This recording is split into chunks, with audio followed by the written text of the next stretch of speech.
Muito boa noite, bem-vindos à noite informativa, noite de terça-feira, como tem sido a panágio, as terças-feiras, aliás, as primeiras horas da noite informativa têm servido, portanto, para fazer algumas análises e como tem sido também hábito, à terça-feira eu recebo o Egídio Vaz, a quem saúde. Muito boa noite, Egídio, bem-vindo à noite informativa, assim como o Ismael, boa noite, bem-vindo à noite informativa. Vamos hoje olhar para alguns assuntos com destaque para o diálogo político no país, que esta semana, ao que tudo indica, conheceu alguns avanços já com, portanto, a indicação de alguns mediadores para este processo, a África do Sul, a Igreja Católica e também, portanto, é a África do Sul, a Igreja Católica União Europeia. E a União Europeia. Portanto, estes dados são, per si, positivos, fazem-nos sonhar com um encontro a muito breve prazo. Boa noite, antes de mais, boa noite.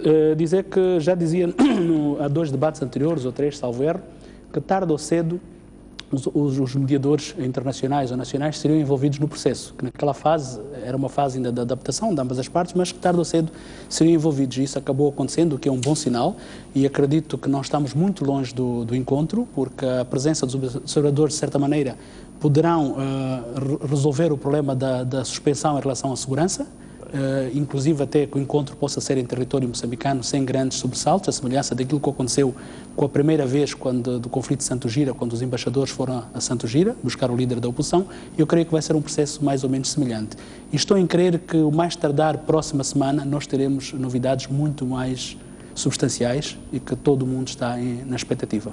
Pois, Egídio, tem a mesma leitura, a mesma expectativa, portanto, esta indicação, portanto, da União Europeia, da África do Sul e da Igreja Católica levanta essa hipótese de que o encontro possa ser dentro do território moçambicano e que estejam criadas as questões de segurança que Afonso da Cama colocava sobre a mesa.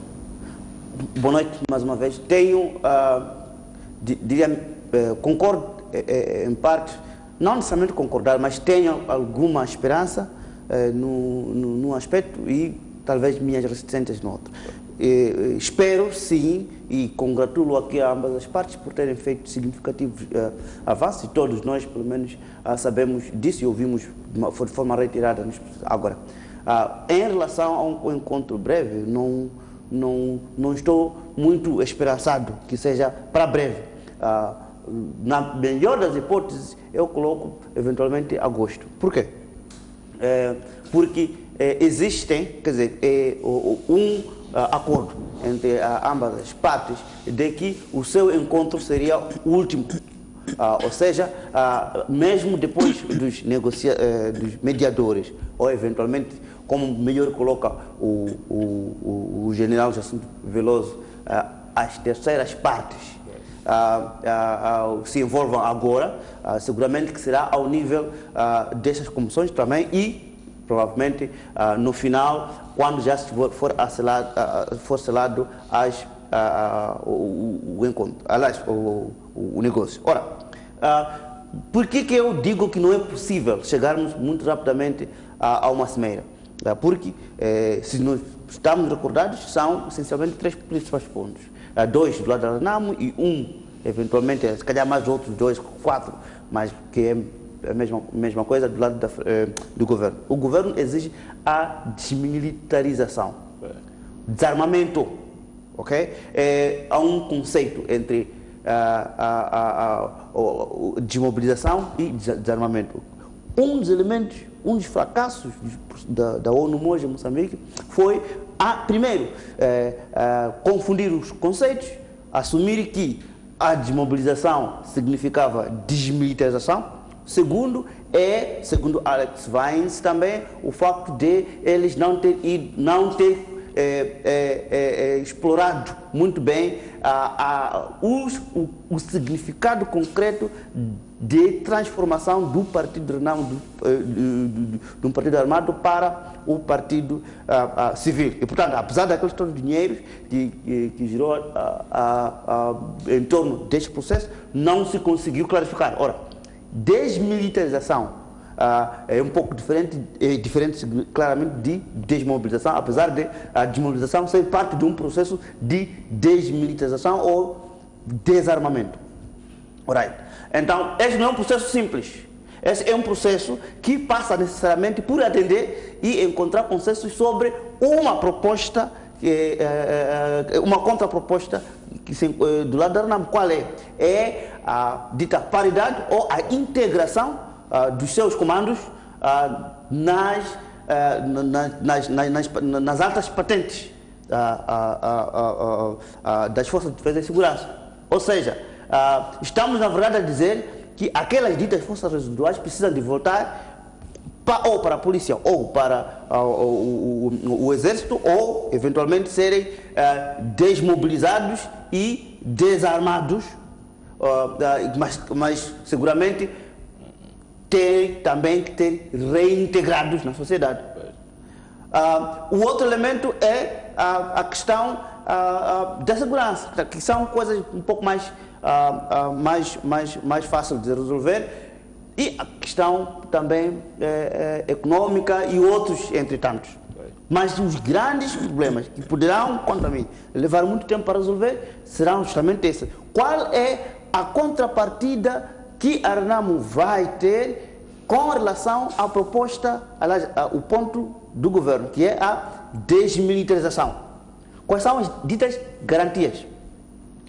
Por outro lado, qual é as cedências que eventualmente a RENAMO deverá fazer com relação àquilo que propõe? Porque trata-se de facto de técnicas de negociação. Quando alguém vai à mesa, se quer 2, vai dizer que quer 7. Mas a RENAMO às vezes exagera, diz que quer 100, que é paridade nos rankings, portanto nas hostes militares.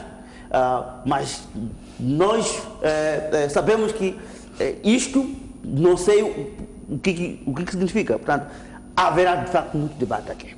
Ok? Agora, a fazer fé de que o presidente Nyusi acertou, combinou, acordou com o líder da RENAMO de que o seu encontro será o último, então este é, quanto a mim, o grande assunto que poderá arrastar-se por meses, antes de chegarmos... Vamos torcer que este assunto não se arraste por meses e que seja antes muito mais fácil. Agora, o meu problema neste momento é justamente esse aqui. Sempre tenho vindo a falar que a continuação dos ataques e dos assaltos de contraparte vai continuar. Aliás, achei um caricato que neste telejornal que acaba agora, o porta-voz da RENAMO tenha vindo a público a condenar e a denunciar os ataques que estão sendo perpetrados sobre a Serra de Gorongosa. Mas é que não tivemos na entrevista e na conferência que o presidente da RENAMO deu a confirmação de que ele unilateralmente estaria a cessar as ofensivas. A sua justificação foi que isso não era, primeiro que era complicado, porque poderia estar a cessar unilateralmente, mas que depois fosse surpreendido e morto. Portanto, não estava ali a predisposição de ele oferecer também uma solução à contraparte, que, olha, eu estou disposto a cessar hoje. Isso seria fundamental, de facto, para então, mobilizar e estamos ainda este processo. No âmbito de um discurso bélico, tático, estratégico, para eventualmente fragilizar aqui a imagem pública de uma das partes. Pois bem, quero convidar-vos já a olharmos para o nosso segundo tema, que tem a ver com a ida amanhã, portanto, à Assembleia da República da Procuradora-Geral da República, Ismael. Quais são as suas expectativas em relação, portanto, àquilo que Beatriz do Chile pode... Uma pequena contribuição em relação ao que Egídio disse, dizendo que, se analisarmos aquilo que aconteceu em Santo Gira, o conflito estava circunscrito a Muxungue. Muxungue, de uma ou de outra forma, afetava mais a zona sul do país. E nós sabemos que há uma ligação norte-sul extremamente importante, mas pode não ter um impacto tão imediato numa decisão política como um confronto onde está hoje localizado, que é aquela estrada que liga Tete a Manica, principalmente para causa dos interesses de Malau e para causa dos interesses do Porto da Beira. Estes interesses são interesses que mexem não só internamente como externamente e são extremamente importantes para a nossa economia, porque o Porto da Beira já sofre todas as situações por causa da instabilidade de anos como o Zimbábue vive, hoje sofrendo uma situação do Malau, isto é extremamente grave para a nossa economia. Praticamente põe a nossa economia numa situação caótica. Se pegarmos isto associando ao problema que nós temos hoje das dívidas, entre outros, que a nossa economia vive, portanto, o Estado não está preparado para aguentar muito tempo uma situação destas. Por isso que eu acredito que, tendo em conta a localização dos conflitos naquela zona entre Catandica e Xangara, eu acredito que o acordo será o mais breve possível. Porque, se reparar, já na entrevista que o Presidente Nyusi deu há dias, via-se nele um certo nervosismo em relação ao posicionamento de um país vizinho que ele não dizia qual, mas ficou claro que era o Malau. Portanto, esta situação já começa a mexer mesmo a níveis muito altos e acho que vai ter que se encontrar uma saída o mais rápido. Provavelmente possa não ser o encontro entre os dois logo, possa ser o encontro em que os observadores visitem ambas as partes e deem luz verdes para que se avance um pouco no concreto em relação aos termos de referência. Mas, por outro lado, também eu acredito que este agudizar do conflito naquela região possa também forçar um pouco mais a concessão por parte do governo a fazer cedências em relação às exigências da RNAM. E isto possa fazer com que o acordo seja o mais rápido possível. O envolver-se a África do Sul também vai contribuir neste sentido. Portanto, eu creio que as coisas vão ser um pouco mais rápidas do que se imagina, o que será bom para nós, não é? Esperemos.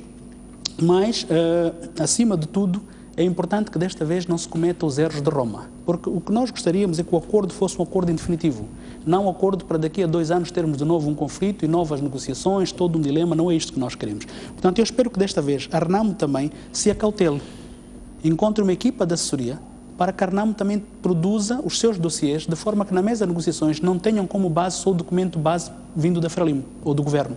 Por que eu digo isto? Se reparar, há dias o Presidente da República indicou uma comissão chefiada pela doutora Alcida de Abreu, e que inclui todos os antigos ministros da administração estatal, exatamente para tratar do dossiê da descentralização. Se ler o jornal Savana desta semana, já há lá um anúncio de uma consultoria ligada à descentralização. Portanto, isto significa que o Governo já está a trabalhar sobre a descentralização. É importante também que a RNAM encontre uma equipa e comece a trabalhar rapidamente sobre a descentralização, para não depois ter que trabalhar sobre uma proposta que venha só de um lado, uma proposta técnica.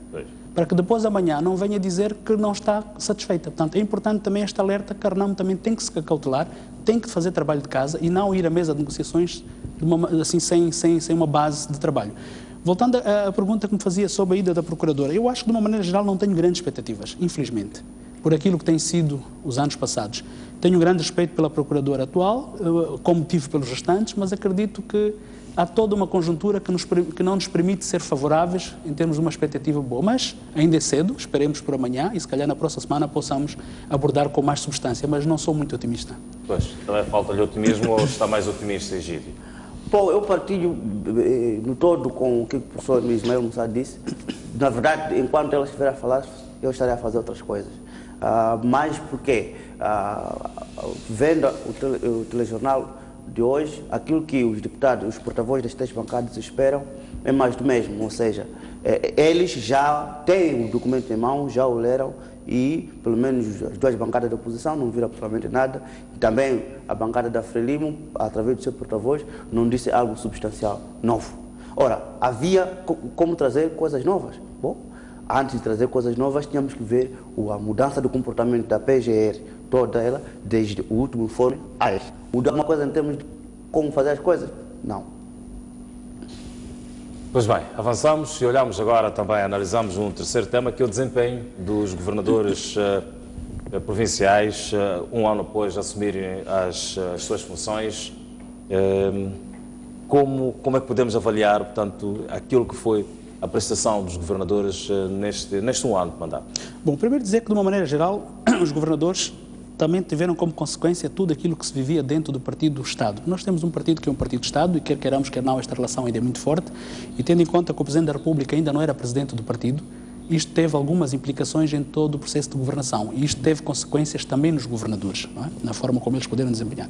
Associado a isto está também todo este ambiente económico, que não foi favorável, depois o conflito militar. Então, todos esses aspectos podem ter contribuído para que, de uma maneira geral, o desempenho não possa ser muito bom no geral. Mas, em termos particulares, há a notar, por exemplo, alguns aspectos que acho louváveis, por parte, por exemplo, da governadora de Sofala, por parte do governador de Nampula e por parte do governador da Zambésia. Esses 3 governadores, de uma ou de outra forma, pelo menos no aspecto do diálogo com a oposição, no aspecto da relação com a sociedade, com o setor privado, quer dizer, tem-se mostrado uma abertura muito grande. Não é? E isto, de certa maneira, acho que é um ponto a reter. Nota-se aquele episódio, no caso do Manuel de Araújo, com o do Razak na Zambésia, que foi bastante positivo. Acho que é um gesto que devia ser contagiante para todo o resto do país, mas o aspecto económico, como eu dizia, afeta todos eles, em termos de desempenho, porque não há recursos.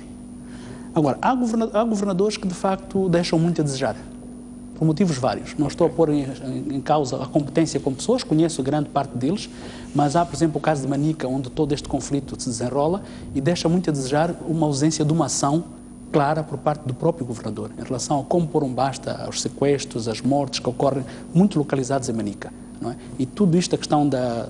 Embora uns digam que é valas, outros digam que são corpos, mas a verdade é que são seres humanos que estão mortos e não há uma atitude por parte do governo provincial muito clara em relação ao esclarecimento destas situações. Porque uma coisa é a Procuradoria ir lá, outra coisa é uma delegação ao nível central ir para lá, mas outra coisa é a questão local. E nós não reparamos isto. Não obstante ser um governador com formação, com tudo aquilo que lhe permitia ser um bom homem. Acho que ele ainda não conseguiu despir a capa de polícia, como ministro do Interior, para a capa de governador civil. Temos, por exemplo, o caso de Inhambane, que é um governador que estimo bastante, por o trabalho que fez a nível na Cala Velha. Infelizmente foi nomeado há pouco tempo, é muito cedo para fazermos uma avaliação dele. Acredito que, havendo recursos, o ambiente económico, se for favorável e se resolvermos o problema do conflito, possa ser um governador que possa, digamos, de certa maneira, trazer alguma mais-valia para o ambiente de governação e até, se calhar, uma dinâmica diferente. Temos o caso, por exemplo, do governador do Niassa, que tecnicamente é um académico de mãos cheias, não tenho dúvidas em relação a esse aspecto, mas dada a província, todo um historial da província e todos aqueles aspectos que eu disse económicos do próprio conflito e todo o ambiente económico, faz com que ele praticamente esteja apagado. Mas não seja, se calhar, o problema só dele exatamente, se calhar seja todo o ambiente que o norteia. Temos o caso de Maputo Cidade, que eu acho que esta seria a oportunidade inédita do chefe de Estado distinguir. Não tenho nada contra a pessoa, como pessoa, mas acho que não justifica termos uma governadora ou um governador para a cidade de Maputo. Devia-se extinguir rapidamente no âmbito da contenção de despesas. Seria o primeiro gesto que o chefe de Estado mostrava ao país de que está realmente comprometido com a contenção dos gastos públicos e direcionar estes recursos ao município de Maputo. Se esses recursos todos que estão atribuídos à governadora da cidade de Maputo fossem atribuídos ao David Simango, eu creio que David Simango poderia fazer muito mais a nível da cidade de Maputo, particularmente nos novos bairros, principalmente a patrachar os subúrbios que estão com problemas seríssimos. Quer dizer, hoje andamos na cidade e temos as estradas mais ou menos boas comparadas a 2 anos atrás, mas os subúrbios têm muitos problemas estruturais e acho que nós temos que começar a preocupar-nos seriamente com os subúrbios. Se nós olharmos aqui para o lado daquilo que está a acontecer na África do Sul, por causa das assimetrias e desigualdades sociais, temos que começar a cautelar-nos e não levarmos isto a ânimo leve. Portanto, a extinção da governadora da cidade de Maputo poderia ajudar a encontrar recursos para alocar a estas áreas. Por outro lado, temos, por exemplo, a questão da província de Cabo Delgado, de Gaza e mesmo Maputo província. Eu acho que também passam por esta situação em que ainda é muito coisa, mas também não está-se a notar grandes trabalhos. Fundamentalmente a província de Gaza também teima em não sair, portanto, deste cenário, diga-se, de uma aparente província esquecida, fora do mapa. Também esquecida. E muitas vezes nós temos a ilusão a pensar que Gaza, passamos na Estrada Nacional, confundimos muitas vezes Chibuto com Manjacás e Xaixai pensando que Gaza. Mas quando a gente vai para a verdadeira Gaza, que é o norte de Gaza, Escola-Quala, Mabalane, Massagena, Xiguba, aí é que vemos de facto a desgraça que é a província de Gaza. E, portanto, ainda não se nota nada em concreto que se possa dar vida àquela região. E é aquela região que, havendo, por exemplo, água e se conseguisse atrair programas de regadios e por aí fora, seria a região que poderia garantir uma alteração do xadrez de Gaza. Porquê? Porque são grandes extensões de terra, mas que não têm água. Mas que têm terras sem problemas de conflitos com populações, nem nada. Mas que precisa de água. É exatamente água. Somente isso. Deixa-me ouvir também a opinião do Egídio, relativamente ao desempenho dos governadores. Eu concordo em quase tudo com o professor disse em relação aos 3 governadores que têm um melhor desempenho, apesar dos pesares, nomeadamente a doutora Helena Taipo, doutor Abdul Razak, doutor Vítor Borges de Sofala, Zambésia e Nampula. Mas também eu gostava de salientar aqui pela negativa 3 governadores também com muito fraco desempenho, mesmo dentro do xadrez político-militar caracterizado pela tensão e economicamente uma crise que estamos a abraçar uma crise, nomeadamente a senhora Selmira da Silva, da Cabo Delgado, o senhor Paulo Awad, principalmente por estar a proferir inverdades no público e a insultar os seus cidadãos, portanto, o povo chamou daqueles 7.000 refugiados no Malawi de preguiçosos que não queriam trabalhar ou filhos e esposas dos homens armados que não gostam de trabalhar. Portanto, e decorrente disto foi adulterando a verdade até que ela se revelou por outras fontes, tendo com isso embaraçado em grande medida o governo central, que teve que chafurdar neste mar de mentiras, porque o ministro dos Negócios Estrangeiros viajou para Malawi e falou com os moçambicanos lá, o Presidente da República igualmente foi, e o Presidente da República, depois de ter dito que não, aqueles são migrantes pendulares que vão e voltam, teve que reconhecer que se tratou de facto de refugiados vítimas do conflito militar. Portanto, a este dirigente público nada mais resta senão afastá-lo ou atribuí-lo outras responsabilidades compatíveis com aquele comportamento público. Portanto, por causa disso eu estou a falar com muita seriedade e com muita frustração. O senhor Alberto Mondlane, também governador de Manica, ele é conhecido pelas suas atitudes belicistas. O autor de, pelo menos moral, de 2 atentados diretos contra o líder da Renamo e também o local onde aconteceu a maior contradição de corpos não justificados enterrados antes da autópsia, quer dizer, todo um conjunto e também a senhora Selmira, de Cabo Delgado, inclusive também de Gaza, pelas razões já aqui ditas. Ou seja, é tempo também para o Presidente da República, porque as últimas movimentações, as últimas nomeações, ele mostrou alguma tendência de colocar pessoas que não só têm motivação, porque também nós todos queremos bons empregos, mas nem sempre temos motivação e queda para aquilo.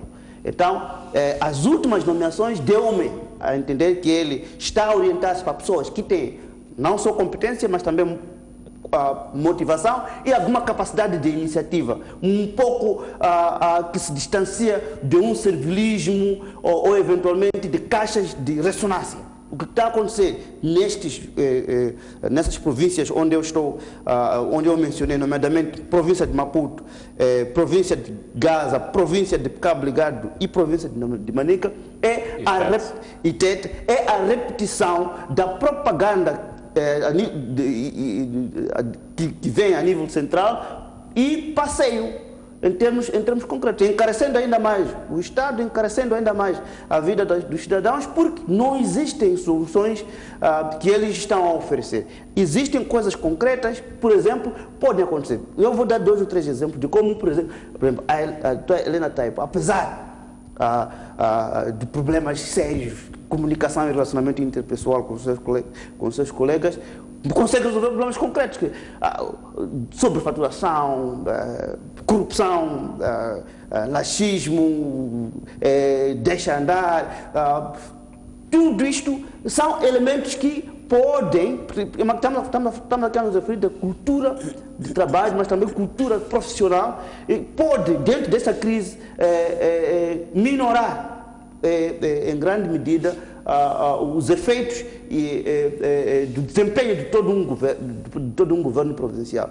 Portanto, é tempo para o Presidente da República começar, inclusive, e o Presidente da Frelimo, começar a pensar em pessoas que já deram mostras, estão lá, eventualmente ainda mais jovens, com vontade de trabalhar para substituir aquilo que eu chamo de calhaus políticos que não estão a responder. Portanto, o facto de nós enfrentarmos a crise não é motivo para também nos dissociarmos e andarmos ali em discurso barato. Agora, deixe-me discordar com o professor Chilundo. O professor Chilundo, de facto, apesar de todos eles enfrentarem os mesmos problemas, nós temos que perceber que, por causa da repetência, me dá a sensação de que nos últimos 20 anos haviam províncias em que o governador, aliás, o Presidente da República, quando decidisse nomeava quem lhe tivesse visitado da última vez.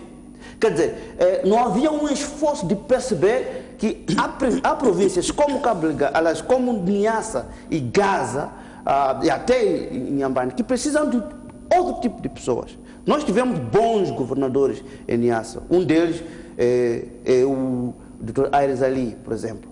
Mas também tivemos maus governadores em Niassa. Um deles é o senhor Marizano, que é o último. Mas o professor Chulundo parece-me a mim uma pessoa que conhece bem a situação e que está a pegar a Niassa de forma estrutural. Os resultados podem atrasar, mas pelo menos ele está a começar de uma forma estrutural e está a projetar a província, tal como o Dr. Aires Ali fez, trazê-lo do anonimato para a superfície. Em relação a Gaza, também é a mesma coisa. Quer dizer, nos últimos 20 anos não tivemos bons governadores, com alguma exceção do populista Djalma Lourenço, que também resolvia alguns problemas de forma muito informal, mas o povo principalmente estava com ele. Portanto, para mim, existe é possível, mesmo dentro desses constrangimentos, encontrarmos líderes que consigam resolver os problemas dentro daquele contexto, daquilo que melhor pode fazer. Eu vou recuperar as falas do Presidente da República, Filipe Nyusi, quando numa dessas viagens pelos distritos disse que hoje as províncias, os distritos devem começar a se especializarem e a potenciarem aquilo que melhor sabem fazer e aquilo que melhor têm. Ou seja, eu também, fazendo as palavras do Presidente Nyusi, diria que também o Presidente Nyusi deve começar a nomear as pessoas de acordo com os desafios específicos de cada província, e não quando não mais tiver alguma ideia de o que nomear para Gaza, então pegar qualquer pessoa que eventualmente tivesse visitado na última noite e nomear. Sente que o Presidente da República terá olhado para os desafios específicos de cada província ao fazer as nomeações? Olhando para algumas províncias, não. Eu acho que foi mais aquilo que eu dizia na fase inicial, ele não dirigia o partido, não é? E acredito que foi na base das concessões das alas e acabou nomeando pessoas para acomodar vários interesses dentro do partido. Mas acho que hoje devia pregar esta oportunidade de alguns governadores com fraco desempenho e, por outro lado, as negociações com a RNAM e, se calhar, encontrar uma saída airosa para resolver, por um lado, o problema da RNAM e, por outro lado, resolver o problema também do desempenho nestas províncias, pondo governadores no âmbito do acordo ou, inclusive, no âmbito de um consenso, encontrar pessoas que não sejam nem da RNAM nem da FLI, mas sejam tecnicamente competentes e ajustados àquelas províncias. Um certo dinamismo, como dizia o Egídio, com alguma motivação própria, porque acho que há uma série de requisitos à volta de uma personalidade para ser governador. Quer dizer, governador não basta só ser uma pessoa com uma formação específica, mas é preciso que a pessoa também tenha uma motivação, esteja disposto também a deixar um legado. Recordo, por exemplo, aquilo que o atual Ministro da Agricultura fez em Cabo Delgado, enquanto governador, o Ministro Pacheco. Na altura ele fez um trabalho bastante bom, abriu para o turismo, quer dizer, uma série de oportunidades, e acho que é isto que um governador deve fazer.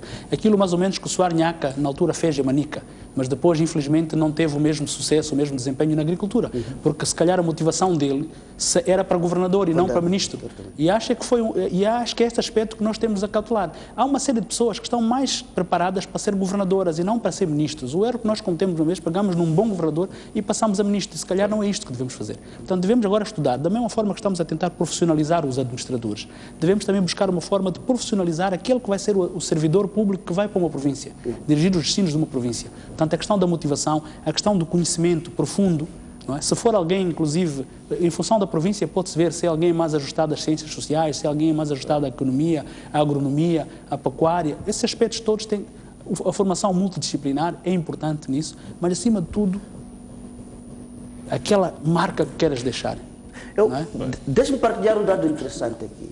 Eu corri algum inquérito online, na qual responderam mais ou menos 800 pessoas, de todas as sexos e idades, distribuídos de todas as capitais provinciais, em que eu fazia apenas uma única pergunta: está satisfeito com o seu município? Porque era a nível do município.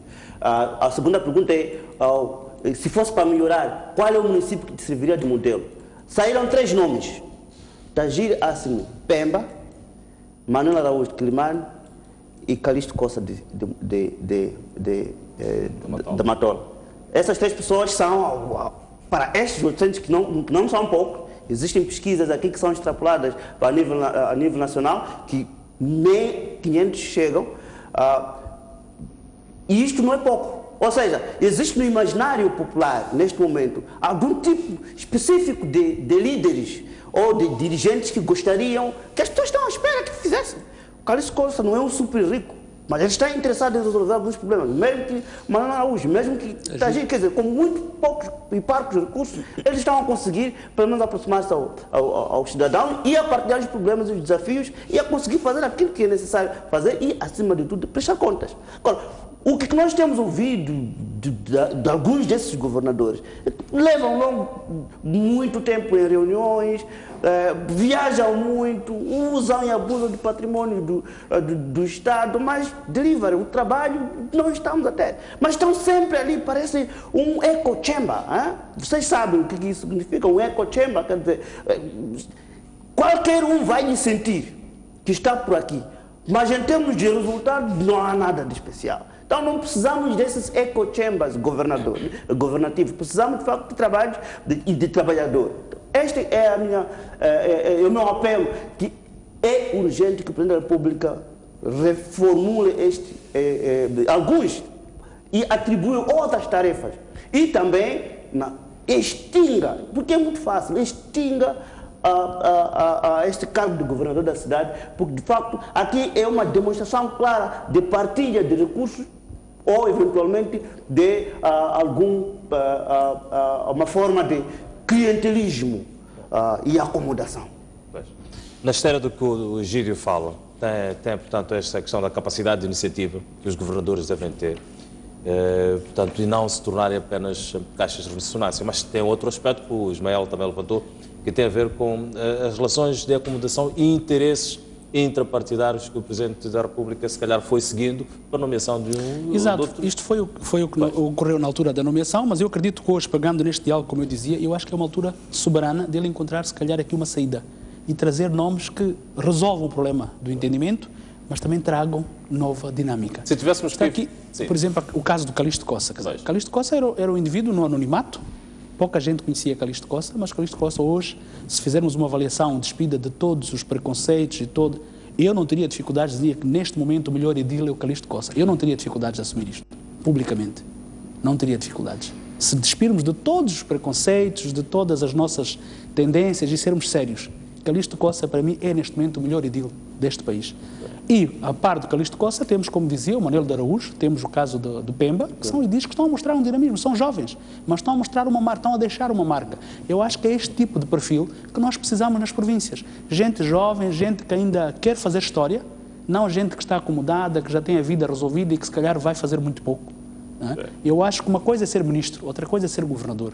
O governador tem que ser realmente alguém que vá trabalhar e vá e com alguma formação, isso também ajuda muito, com alguma base, tarimba. No caso, por exemplo, do Araújo, por exemplo, por que ele tem feito um grande trabalho? Ele tem também, por trás dele, também um certo arcabouço, despido também de complexos, relaciona-se bem com o mundo exterior.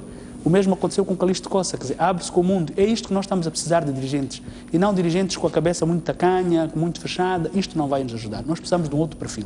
E não queremos resolver acomodações. Por exemplo, aquilo que acontece com a cidade de Maputo. Por que é que temos uma governadora, como eu dizia? É mais para resolver problemas, para acomodar gente. E não é isto que o país precisa. Por que é que muitas vezes pomos uma mulher numa província tradicionalmente machista? Porque queremos resolver o problema da mudança da atitude das pessoas. Se calhar não é este o problema neste momento. Se calhar neste momento este ainda não é um problema. Se calhar o melhor problema, aliás, o que melhor temos que fazer é primeiro trazer alguém que traga soluções. Depois podemos encontrar que à volta dessa pessoa possa ter mulheres, que é para mudar, se calhar, atitudes de um distrito com problemas, por exemplo, o caso de Gaza. Tem um distrito com muitos problemas de machismo, se calhar por isso que se pôs uma mulher. Eu acho que nós temos, um dia chegaremos lá, mas se calhar corremos antes do tempo e devemos primeiro buscar alguém que vá trazer resultados. Isso pode ser prejudicial para exato, todo um processo. Porque nós vamos a ver hoje, quer dizer, o que é que a gente nota de dinamismo em Gaza? E eu, se calhar, Gaza recua ao tempo do como é que ele se chamava, esqueço-me agora, do governador do tempo de Chissano, que era no Maio. No Maio, sim, no Maio, embora fosse uma pessoa sem grandes escolaridades, mas para mim foi um governador que deixou uma marca. Conseguiu atrair uma série de investimentos, quer dizer, dentro de um contexto muito difícil de pós-guerra, mas fez um trabalho que era louvável. Depois disso apagou-se. Quer dizer, quando falamos de Gaza, recordamos todo no Maio. Não há mais nada depois disso. O Pacheco. Então, eu acho que nós temos que começar a trazer gente que de facto deixa uma marca, gente que quer trabalhar, não é? E não é o que está a acontecer. Por exemplo, Tete, historicamente, teve sempre muitas dificuldades de ter um governador muito dinâmico. Houve uma altura que ficou lá, por exemplo, o ex-primeiro-ministro, mas ficou muito pouco tempo, não é? Mas, historicamente, Tete nunca teve um grande governador. Não, isto é mau. Manica teve, como eu dizia, o caso do Soares Nhaca, que fez um belíssimo trabalho e até apoiava Tete, por aquilo que se sabe nos bastidores, quando foi da tabaco, o tabaco teve dificuldades em entrar em Tete. Quem ajudou, na altura, foi o Soares Nhaca, estando em Manica, pela boa relação que ele tinha com os farmeiros britânicos, aliás, do Zimbábue. E, portanto, é este tipo de pessoas que nós temos, que inclusive até pode ajudar o vizinho. Não é? A dar uma outra dinâmica, não só contagiosa, mas interferir positivamente para resolver. E isto nós não temos muitos no país, mas há muita gente neste país. Da mesma forma que o Presidente foi buscar o antigo administrador na Cala Velha, como eu dizia, o Chapo Panhambane. Não quero alimentar uma grande expectativa, mas eu pessoalmente tenho uma boa impressão em relação ao Chapo e acredito que vai poder fazer um bom trabalho. Né? Temos que dar tempo. É este tipo de pessoas que nós temos que levar para as províncias. E trazer uma outra dinâmica. Não precisa trazer gente muito experiente. Até podemos trazer gente jovem, mas gente motivada e que quer fazer história, quer fazer carreira. Exato. E há mais 2 motivos para essa remodelação. Primeiro, motivo político, estratégico, quer dizer, esta já seria uma espécie de consultoria barata ao Partido Frelimo, é que desta revisão, desse estudo sobre a descentralização, Moçambique, nas próximas eleições, não será como as últimas. E, portanto, tenderão a ser muito mais competitiva e o governador até pode ser, eventualmente, eleito ou não, mas o que eu quero aqui dizer é que seria bom que até as eleições a Frelimo se preparasse e deixasse pelo menos uma boa impressão em média em qualquer província. Portanto, é preciso ter bons governadores para isso. O segundo motivo, que é muito mais importante, é que o Presidente da República também tem que reconhecer, e a sociedade tem que reconhecer, que quem desenvolve o país não é o governo central que se reúne todas as terças-feiras aqui e passa quase toda a tarde lá e produz um documento de 2 páginas no máximo. Não. Quem desenvolve o país são, de facto, os oficiais de campo, os governadores, que materializam na prática e estão perto dos centros de produção. Estes sim. Portanto, daí a centralidade de pormos pessoas que querem trabalhar, motivação própria, conhecem e que estão disponíveis para fazer isso e não apenas prestar algum quê de vassalagem a qualquer tipo de aliança ou lobby. Porque, na verdade, foi esta a maior, e tem sido esta a maior tônica de como é que se cose e como é que se chega a esses cargos. Portanto, se o Presidente da República está interessado em desenvolver esse país, tem que ter nos governadores, e depois isso vem desdobrando-se até o distrito, aos administradores distritais, inclusive aos edis, como as suas chaves defenda. Mas se quiser continuar assim, seguramente que pode continuar a escolher presidentes, governador fraco, que serão muito leais, mas pouco produtivos.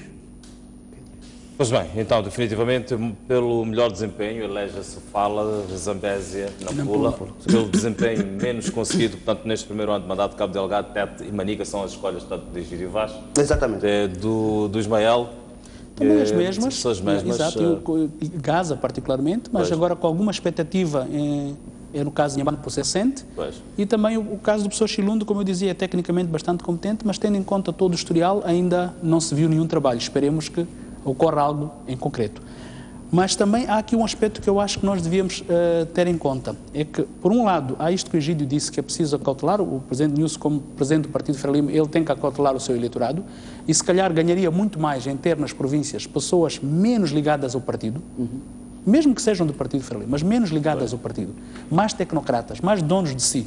Não é? Eu me recordo, por exemplo, de um exemplo muito interessante, que não vou citar nome por uma questão ética. No Parlamento há a tendência dos membros do governo e os que acompanham, quando a bancada da Frelimo, mesmo que cometa uma asneira e levanta-se para bater as palmas, todos também levantam e batem as palmas. E, estranhamente, em 2005 ou 2006, eu me recordo de uma figura deste país, que não era ministro, mas era acompanhante, e ele não levantou e não bateu as palmas. E quando saiu, alguém perguntou-lhe, mas porquê que o senhor não levantou e bateu as palmas? E ele disse, olha, eu sei o que é que eu sou. Eu sou diplomata, eu como diplomata, eu não tenho partido. E ele manteve-se sentado e foi-se embora. Hoje é embaixador fora do país. Eu acho que é este perfil de pessoas que nós precisamos. De um governador que não perde 40% do seu tempo a ir receber as visitas do partido no aeroporto. Que não perca 20% do seu tempo às reuniões do partido na província. Que seja um governador que a 100% dedica-se à província. E de vez em quando faça um telefonema ao partido se for necessário para manter a sua dita vassalagem. Mas que seja tecnicamente alguém que traga resultados. Eu acho que aí o Presidente da República ganharia muito mais, o próprio Partido Frelimo ganharia muito mais, e no âmbito da reconciliação, se conseguir alguém que não seja de facto da Frelimo, melhor ainda para a própria Frelimo. Pois bem, estamos praticamente a caminhar para o final deste nosso espaço de análise e uma vez mais voltamos, portanto, à questão da Procuradora-Geral da República, que amanhã vai à Assembleia da República. Só para encerrar, portanto, o nosso espaço de análise, qual julga que poderá ser o espaço de manobra que tem a Procuradora para chegar amanhã, portanto, à Assembleia da República e falar livremente sobre os vários problemas que graçam ao país? Estamos a falar da questão da criminalidade, os raptos, os sequestros, a questão da dívida, enfim, e por aí fora. Bom, a minha pouca expectativa é exatamente por uma questão muito simples. Se repararmos, temos a questão, por exemplo, dos sequestros. Não obstante ter havido vários julgamentos, várias detenções, mas ainda não nos foi apresentado nenhum caso de recuperação do dinheiro pago no resgate. Nós sabemos que há acordos internacionais, pode-se acionar a Interpol, mesmo que os dinheiros estejam a ser transferidos para Hong Kong, é possível trazê-los de volta. Portanto, estranhamente, não há nada que me mostre que haja um trabalho neste sentido, porque já são vários anos e não houve nenhum caso até hoje em que tenha-se recuperado o dinheiro pago nos sequestros, que se tenha, inclusive, pegue um mandante. O que se apanha são executivos. E agora, pelas últimas notícias que nos é dado a conhecer, inclusive os executores são mortos, então não deixam vestígios. Então nunca se chega ao mandante. Portanto, o que é que vai trazer de concreto em relação a estes casos? Que apanhou alguns executores, julgou e condenou? Não sei se isto se satisfaz, porque os sequestros continuam. Porque o que seria, de facto, matar o mal pela raiz era conseguir recuperar uma parte deste dinheiro e trazer de volta para o país, que faz uma falta muito grande para este país, não é? E, por outro lado, conseguir trazer pelo menos um mandante. Várias vezes alimentam-nos expectativa a dizer que pagaram um mandante. Dias depois, afinal de contas, é bluff, não se pagou o mandante. Então, o que é que está-se a fazer de concreto? É por isso que fico com algumas reservas. A outra questão, por exemplo, é esta questão da dívida pública, que era importante que houvesse uma informação clara, para sossegar a todos nós, inclusive até para sossegar pessoas que estejam a ser acusadas, que possivelmente até possam não ser culpadas, possam até não ser criminosas e seja, por exemplo, por uma falha processual, mas é isto que a sociedade tem que saber. Se as pessoas foram de facto culpadas, se as pessoas cometeram foi um erro processual ou um mero erro administrativo, mas que isto seja clarificado. E eu não acredito muito que traga-se alguma coisa em concreto em relação a isto. Portanto, tenho as minhas reservas, mas posso estar enganado. Pois, muito rapidamente, Egídio. Sim, muito rapidamente, é que sempre vou deplorar o formato dos relatórios destes que que nos são apresentados. Não são sérios do ponto de vista de informação e também não são engajadores do ponto de vista da mensagem. Normalmente estes são momentos solenes onde se explica o que se fez, mas também lança-se novas iniciativas, novas estratégias. Ok? Eu gostava, e estou segura que não tem, e não traz isso, por exemplo, que a PGE lançasse a sua visão sobre como pensa nos próximos tempos e baseando na experiência acumulada ao longo do tempo, nova estratégia visando o combate aos raptos, nova estratégia de combate ao crime violento, ações concretas para futuras e imediatas, médias e de longo prazo para o combate à corrupção. O que nós vamos ouvir amanhã será um relatório de atividades. Um relatório de atividades é um relatório de atividades. São boas, são más, são excelentes. É um relatório de atividades, vai nos cansar os ouvidos. Isso não é o que se espera. Portanto, é um pouco aí ao nível da comunicação, mas também um pouco ao nível de saber, de facto, o que é que os cidadãos estão interessados em ouvir e, acima de tudo, estabelecer uma relação direta entre a sua missão e a mensagem. Isso, muitas vezes, inclusive, algumas declarações do Presidente da República, me parece que sim, são de um trabalhador qualquer que está a submeter a sua contribuição a outra entidade que depois terá a missão de avaliar e dizer aquilo, quando na verdade são oportunidades solenes onde nós, como cidadãos, estamos à espera em ouvir a visão. O que vai fazer para A, B, C, D. E essa visão é extraída daquilo que é o mandato. Então, nós, da última vez, veio para deplorar que as pessoas tiram fotografias perante um crime enquanto, em vez disso, ocorrer. Mas nós pagamos imposto todos os dias, que é para termos a segurança. Isso já é nossa culpa. Começa a entrar em aspectos que não são da sua competência, em moralismos baratos, que em nada ajuda para enriquecer e para tornar inteligível a sua missão, o que está a fazer ali e aquilo que nós devemos ouvir. Portanto, para mim, este que é o grande problema. Muito obrigado, Egídio. Também agradeço, Ismael, a presença. Nós despedimos-nos, ficamos por aqui em termos de análise. Voltamos numa próxima oportunidade. Boa noite.